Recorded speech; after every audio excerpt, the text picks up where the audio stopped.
So what is a polyculture? A polyculture is just a beneficial grouping of plants.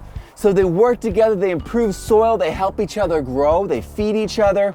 This is probably the most commonly known and celebrated polyculture in the world. It is the Three Sisters. We've got squash, we've got corn, and we've got beans throughout. They're climbing on everything. And you might have to time it a little bit so you don't strangle your corn, right? Or you might have to do a little bit of untangling.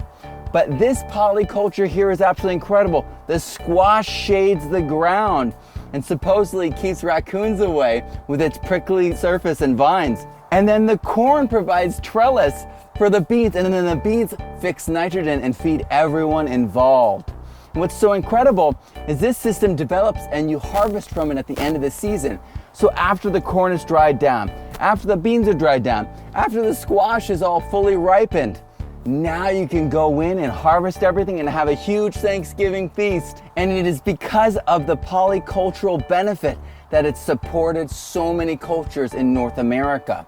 So there are polycultures found all over the world that have supported cultures for millennia, and we can learn a lot from them. So check out the polycultures that have been grown traditionally in your area and see what's growing, because you don't want to miss out, because polycultures are absolutely amazing.